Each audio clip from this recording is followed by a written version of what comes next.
Dalam perkara syariat kita boleh untuk mengikuti. Maka kita adalah pengikut Rasulullah. Kenapa kita sholatnya begini? Karena Rasulullah begini. Kenapa kita puasanya begini? Karena Rasulullah begini. Kenapa kita gerakannya begini? Karena Rasulullah juga begitu. Maka mengikuti dalam perkara fikih, mengikuti dalam perkara syariat, itu boleh-boleh saja. Nanti saya akan bahas kenapa bisa berbeda antara perkara akidah dengan perkara syariah. Tapi sekarang yang terjadi sebaliknya.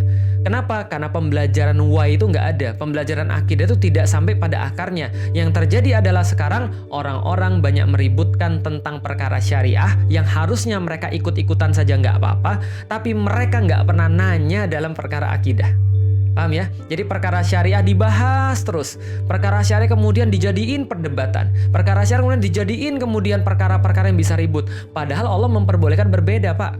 Dalam perkara syariah itu, aku ikut imam ini. Kamu beda karena kamu ikut imam itu. Sah di dalam Islam, nggak ada masalah. Tapi di dalam Islam nggak boleh. Aku ikut akidahnya ini, tapi kamu ikut akidahnya itu. Akidah nggak boleh ikut-ikutan. Akidah itu bisa diajarkan. Akidah itu bisa kemudian kita ambil contoh, tapi kita nggak boleh ikut-ikutan dalam akidah.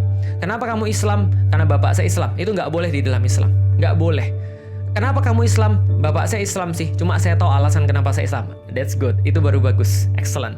Nah tapi kalau misalnya syariat, kenapa kamu sholatnya, kenapa kamu sholat tarawihnya 11 rakaat? Karena bapak saya sholat tarawihnya 11 rakaat, itu nggak ada masalah, itu sah. Kenapa kamu sholatnya caranya kayak begini? Karena madhabnya imam ini sholatnya begini, itu sah, nggak ada masalah. Karena kalau syariat boleh ikut-ikutan. Di kita sekarang syariat justru dipermasalahkan, dijadiin bahan perdebatan. Kenapa sholatnya yang satu begini, kenapa sholatnya satu begini? Yang mana yang benar, yang begini atau yang begini? Kalau sujud kira-kira gimana? Sujud lututnya dulu yang masuk atau tangannya dulu yang masuk? Yang kena tanah yang mana duluan?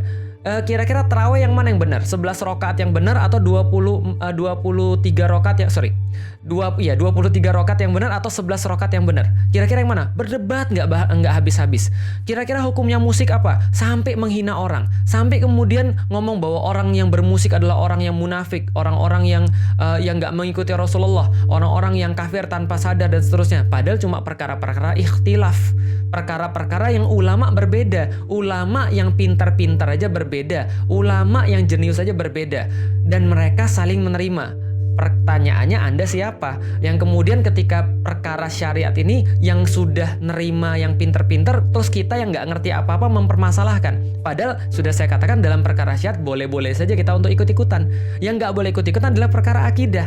Nah, zaman sekarang kenapa banyak orang ribut? Karena mereka mempelajari what and how, tapi mereka tidak pernah mempelajari why.